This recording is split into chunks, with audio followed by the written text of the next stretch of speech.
Amazon থেকে আমি আরও কিছু জিনিস কিনেছিলাম, সেগুলো আমি শেয়ার করছি। আমার যখন বেবি হয়েছিল আমি অ্যামাজন থেকে প্রথমে আরও কিছু জিনিস কিনেছিলাম, তখন তো আমি তো বুঝতাম না, ভেবেছি এই জিনিসগুলো লাগবে লাগবে লাগবে। তো সেই জিনিসগুলো আমি তোমাদের কাছে শেয়ার করছি যে অ্যামাজন থেকে আমি বেবির জন্য কী কী কিনেছিলাম, দাঁড়াও দেখাচ্ছি। আমি সবই প্লাস্টিকে ভরে রেখে দিয়েছি, কোনো কামে লাগে না, আমি আজ অবধি কোনো কামে লাগাতে পারি না। সত্যি কথা বলতে আমার পুরো পয়সাটাই নষ্ট হয়েছে। হ্যাঁ, আমি প্রথম থেকে শুরু করি বেবি বোতল থেকে। ঠিক আছে, বেবি বোতল আমি অ্যামাজনে রুব ল্যাব থেকে বোতল কিনেছিলাম। ঠিক আছে, এটা আমার হয়তো কাজে লাগবে, এখন না লাগলেও পরে লাগবে। যখন আমার বেবি হয় তখন আমি অ্যামাজন থেকে এটা অর্ডার করেছি।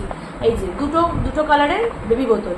ঠিক আছে, একটা বোতল এই কালারের ছিল, এই কালারের জঙ্গলি প্রিন্ট, আর একটা হাতি ছাপ। তা এইটা হয়তো আমার ইন ফিউচার লেগে যাবে, ওকে জল খাওয়াতে আমার কাজে লেগে যাবে, কিন্তু এখন এই মুহূর্তে কোনো কাজে লাগে না। এটা আমি যখন কিনেছিলাম তখন ও সদ্যজাত, তখন এত বড় বোতলে যা স্পিডে জল মানে দুধ পড়ছে তত স্পিডে ও খেতে পারে না। সবসময় 150 ml এর বোতল কেনাটাই ভালো। তা যাই হোক, এটা আমি কিনেছি, আমার কোনো মানে এখনো অবধি কোনো কাজে লাগতে পারিনি। ঠিক আছে, এই কিন্তু হয়তো মেবি আমার এটা ফিউচারে কাজে লাগবে। তা এই একটা আছে। আচ্ছা, আমি একটা কিনেছি ফ্রুট ফিডার, মানে 6 মাস হলে বেবিকে এটা এই ফ্রুট ফিডার, এটার মধ্যে ফ্রুট দিয়ে একটু চিপে দিলে ওর মুখে দিলে ওটা কামড়াতে পারবে, তাতে ও টেস্ট পাবে, টেক্সচার বুঝতে পারবে। তাই জন্য আমি এটা কিনেছিলাম। এটাও আমার ওই 200 টাকা মতো পড়েছিল। ঠিক আছে, এটাও এখনো অবধি কোনো কাজে লাগাতে পারিনি। আচ্ছা, আর কি কিনেছিলাম? আচ্ছা, আমি অ্যামাজন থেকে এই যে পিগিনের বোতল কিনেছিলাম, পিগিনের কাচের বোতল। আমি দেখাচ্ছি, এক একটার দাম 750 টাকা করে পড়েছিল। এই যে পিগিনের কাচের বোতল। হ্যাঁ, এটা 240 ml। এটা বিশাল সাবধানে ব্যবহার করতে, আমি দুটো কিনেছিলাম, একটা 240 ml আর একটা 150 ml। এই যে 150 ml এর এইটুকু পড়ে আছে, বাদ বাকি শেষ হয়ে গেছে, কারণ আমার হাত থেকে শেষ হয়েছে। আমি জল দিয়ে ধুতে গেছি, ঝাড়তে গেছি, জল দিয়ে ঝুড়ে ঝাড়তে গেছি, হাত থেকে ফসকে পড়ে কাচ একদম টুকরো টুকরো হয়ে গেছে। তার যথারীতি আর কিছু করার নেই, আপাতত এইটাকে রেখে দিয়েছি স্মৃতি হিসেবে। 750 টাকা দাম নিয়েছে, হৃদয় ভেঙে গেছে আমার ওইটা ভেঙে যাওয়ার সময়, কারণ দুটোর দামই এক একটার দাম 750 টাকা করে। তা এটা আমি রেখে দিয়েছি স্মৃতি করে, আমি ব্যবহার করি না। বাবা কোনদিন আমার বাচ্চা ফেলে দেবে ছুড়ে, আমার হয়ে গেল, রেখে দিয়েছি স্মৃতি হিসেবে। ঠিক আছে, আর একটার তো এমনি খালি মুখ আছে, এইটা আমার এখন অবধি কোনো ব্যবহার করতে পারিনি, রইল। আচ্ছা, আর একটা আমার জিনিস কিনেছিলাম বেবিদের না, মানে জিভের মধ্যে না ওই তোমার দুধের সর পড়ে, দুধের সর পড়ার জন্য এই একটা জিনিস কিনেছিলাম আমি। এটা হলো ওই তোমার আঙুলের মধ্যে ঢুকিয়ে, এই যে এরকম ইয়ে টাইপের, হ্যাঁ, এই যে আঙুলের মধ্যে করে ঢুকিয়ে ভালো করে ওপর জিভটারও ইয়ে করতে হয়, কিন্তু এটা আমি এখন অব্দি ইউজ করিনি। আমাকে ডাক্তার আমি দেখিয়েছিলাম, ডাক্তার বলেছে এইসব কিছু না, উনি একটা ওষুধ দিয়ে দিয়েছে।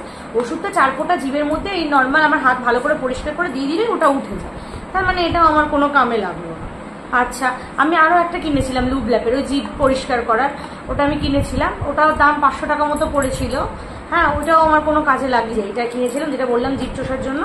এই যে এরকম লুব ল্যাপের, লাভ ল্যাপের, এই যে এটা আমি ভিডিওতে দেখেছিলাম বলে আমি কিনেছিলাম অ্যামাজন থেকে, যেটা জিভের মধ্যে ঢুকে এরকম করে দেবো, তাহলে হয়তো নোংরাগুলো চলে যাবে, কিন্তু এও আমার পয়সা বৃথা, এও আমার ইউজ হয়নি। এই যে আরও একটা আমি অর্ডার করে ক্যান্সেল করে দিয়েছি, কারণ এটা আমার কোনো কাজেই লাগে না, 3 মাস ধরে এই যেরকম পড়ে রয়েছে, বেকার জিনিস।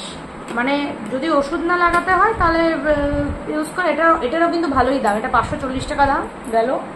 আচ্ছা, একটা জিনিস কিনেছি, এটা কাজে লেগেছে, এটা 1200 সামথিং কত নিয়েছিল। এই যে এটা আমার কাছে লেগেছে, এটা একমাত্র যেটা ওকে মানে ফিডিংয়ের পর 2 ঘন্টা পর ওকে বেবি টাইম করাতে কাজে লাগে। এই জিনিসটা ইন ফিউচারও ভালোই কাজে লাগবে, আর খুব সফট। এটা কিনে মনে হয়নি যে না পয়সা বৃথা হয়েছে, এটা ঠিক আছে, এটা অসুবিধা হয়নি। হ্যাঁ, আমি এটাও কিনেছিলাম অ্যামাজন থেকে, এই যে মিমি থেকে কিনেছিলাম। এটা হলো চুষি, মানে বাচ্চাদেরকে আমরা বাংলা ভাষায় বলি চুষি, ইংলিশ ভাষায় প্যাসিফায়ার।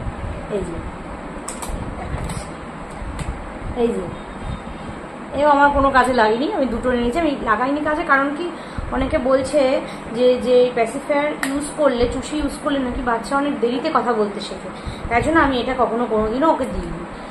কিন্তু বিদেশে এটা ভালোই ব্যবহৃত হয়, কিন্তু আমিও এটা কিনেছিলাম কারণ ও যখন ছোট ছিল না তখন সবসময় করতো, এবার খালি বোতল চোষালে কলিকের প্রবলেম, তাই জন্য আমি এটা কিনেছিলাম। কিন্তু আমি যখন দেখলাম যে যারা চুষি ব্যবহার করে বাচ্চারা দেরিতে কথা বলা শেখে, ওই জন্য আমি এটা আজ অবধি ব্যবহার করিনি। তোমাদের কি মতামত, এটা কি সত্যি কথা নাকি এমনি প্রচলিত কথা, আমি এইটা কথা ভেবে আমি আজ অব্দি দিইনি, তাই এখানেও আমার পয়সা ইনভেস্ট করাটা একদম বেকার হয়ে গেছে। আর এমনি কারণ ডাক্তার যেহেতু ওষুধ দিয়ে দিয়েছে। আচ্ছা, আর কি কিনেছিলাম, আর আর আর আর কিছু কিনিনি, একটা নর্মাল জলের বোতল। আমি ওই জন্য এখন আর কিছু কিনছি না, অ্যামাজন থেকে জাস্ট ডাইপার কিনছি, আর ওর জন্য একটা ফিডিং চেয়ার কিনবো। এখন তো দরকার নেই, 6 মাস পর হলেই দরকার। এই জিনিসগুলো আমি অ্যামাজন থেকে কিনেছি, আমার বর্তমানে কোনো কামে লাগেনি। আর একটা জিনিস, এই জিনিসগুলো আমি অ্যামাজন থেকে কিনেছিলাম, এই তোমাদের সাথে শেয়ার করলাম।